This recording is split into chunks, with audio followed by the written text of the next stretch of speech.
And so when we have churches that are very much just sit back and watch, we're not always pulling our men in.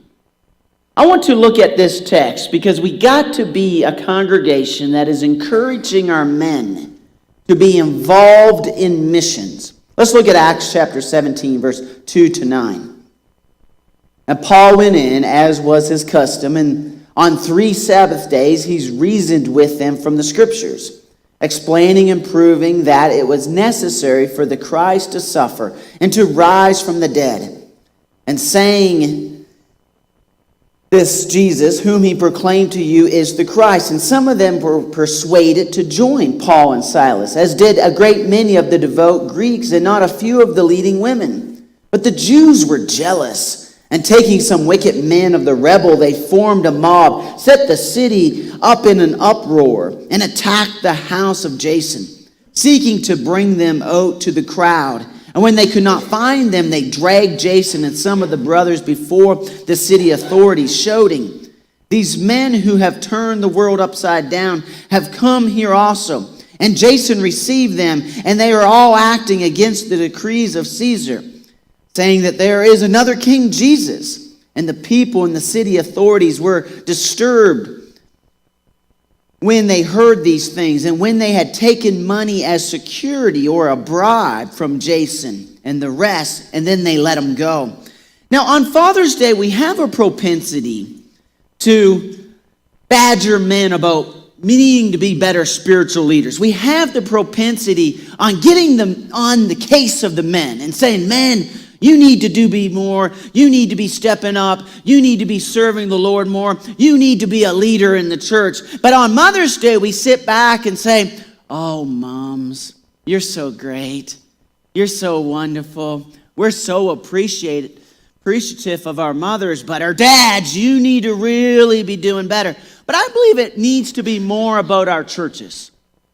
We need to be a church that are encouraging our men and making it their service in our churches something that they look forward to, something that they want to be active in.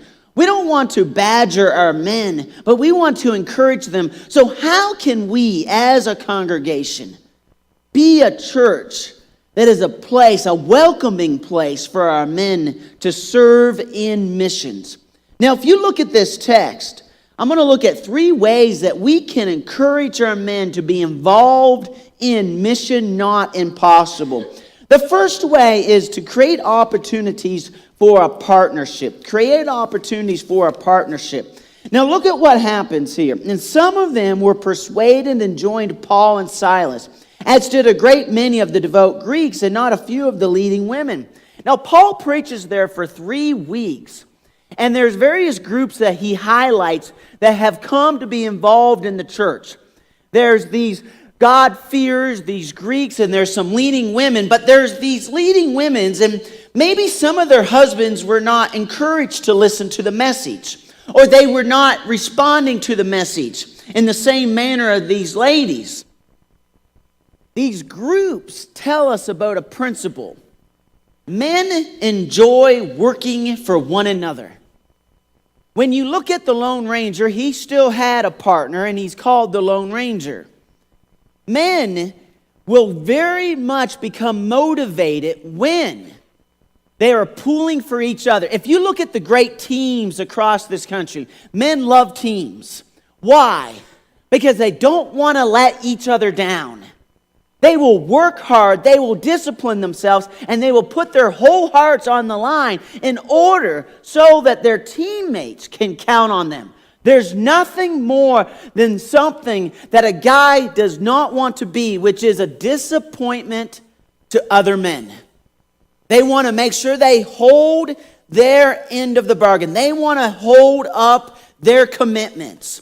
If you look in the military, a lot of the men will say, the reason I fought, the reason I put my life on the line wasn't always so much just their country, but I can't let down my brothers that are standing there right next to me. I have to fight for my friends. These are my comrades.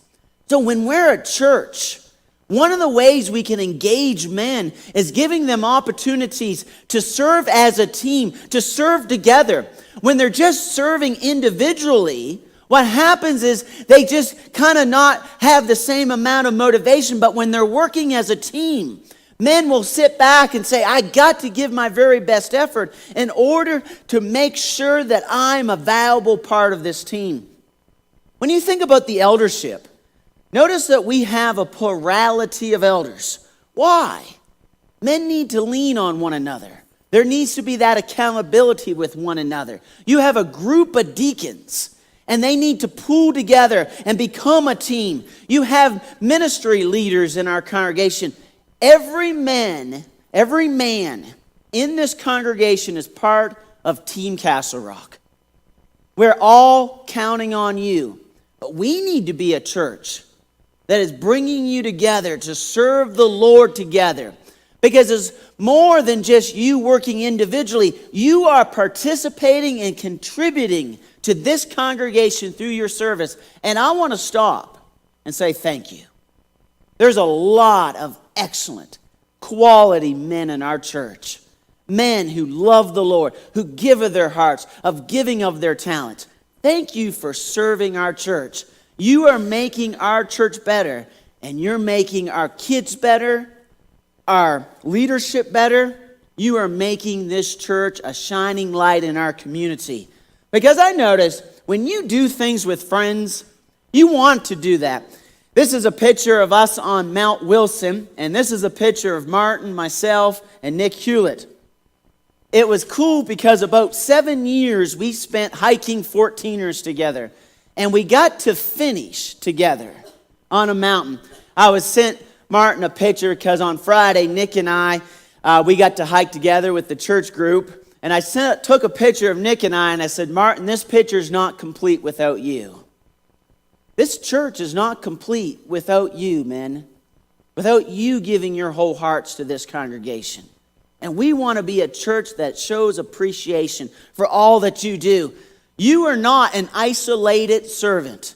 You are part of a team that has been given to service to the Lord. Let us all serve together because we need your commitment. Let's look at the second way that we can be a church to engage our men in mission not impossible. Let's create opportunities for a challenge. Look at what happens here. There's not a lot of passivity here. This is not a lot of potlucking at this meal or this house.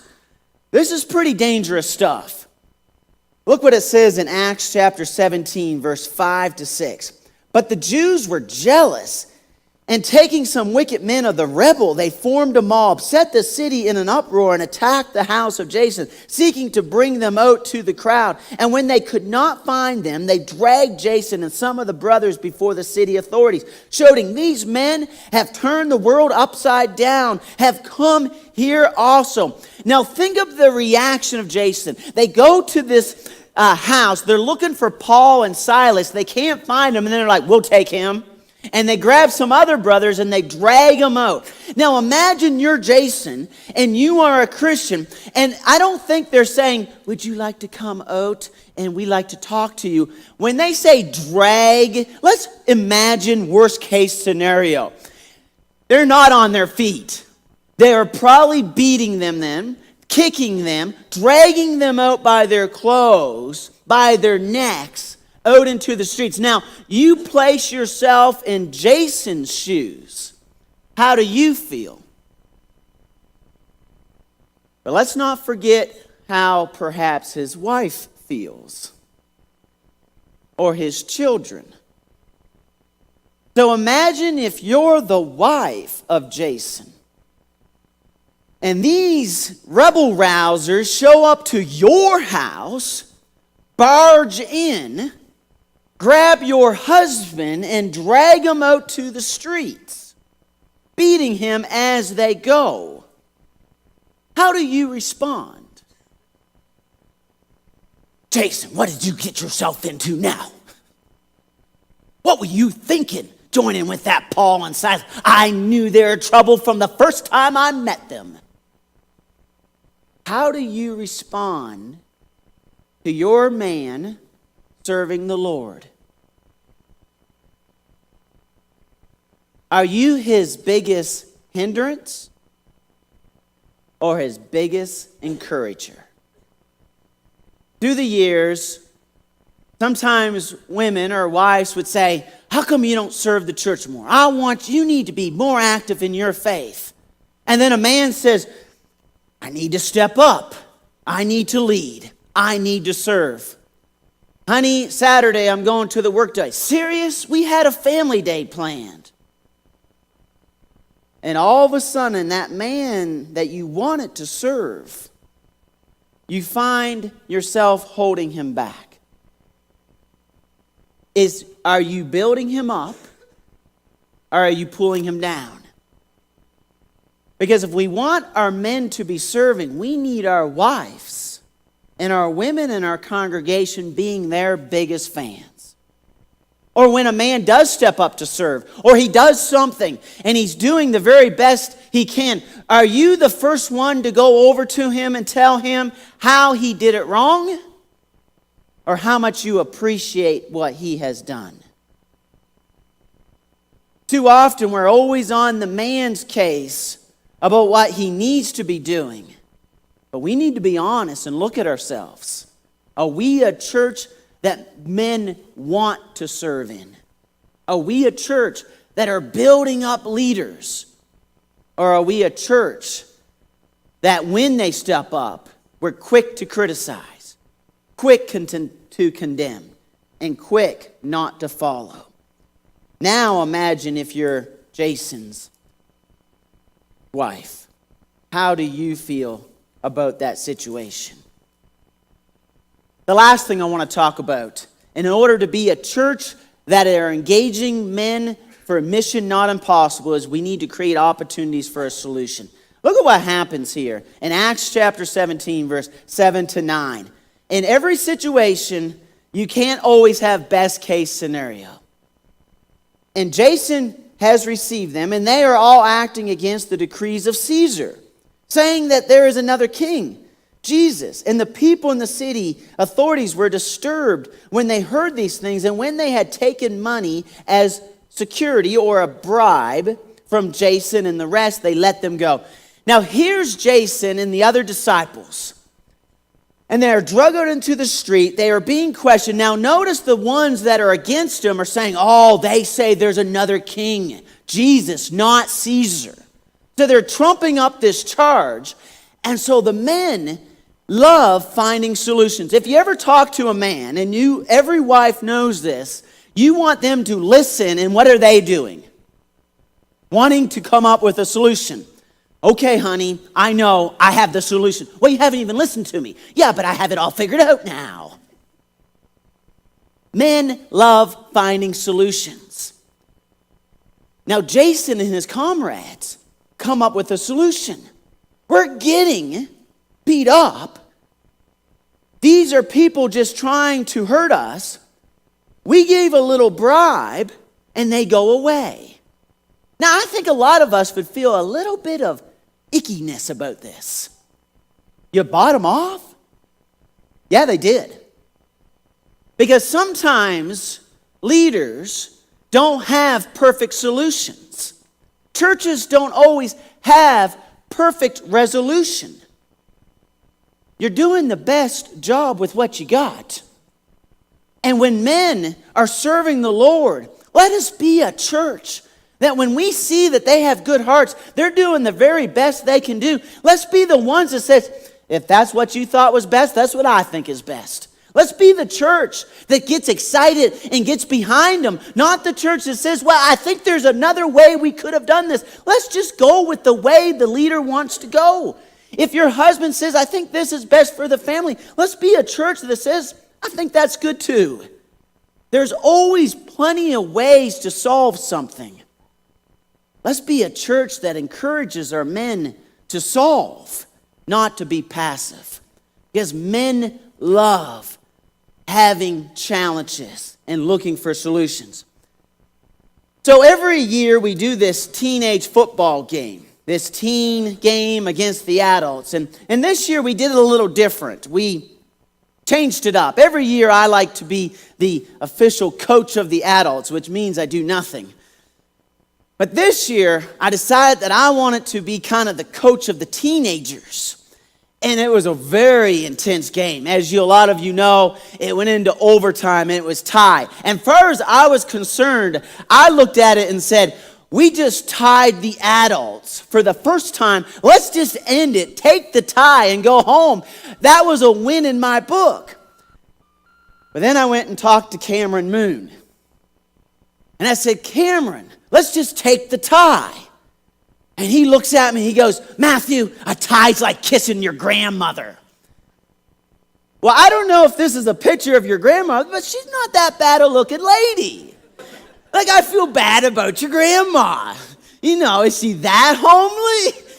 The way he said it, I was like, man, he doesn't think his granny's very pretty. But it illustrates a point. There was no way Cameron was going to quit with a tie. He's a young man, loves football, is a passionate competitor. He's a man, and he wanted to win. And so at the end of the game, he takes control, throws the ball to Scooter in the end zone, wins the game. We celebrate. I'm just happy that I'm still not injured. But that's how men are. Men want to go for it. Men want a challenge. Men want to work together. Men need their women folk to be their biggest fans. Let's be a church that gives men the opportunity to win when it comes to service for the Lord. Let's give them that gift on this Father's Day. Maybe it starts with the gift of you if you are not a Christian and you're here and you know you're not a Christian.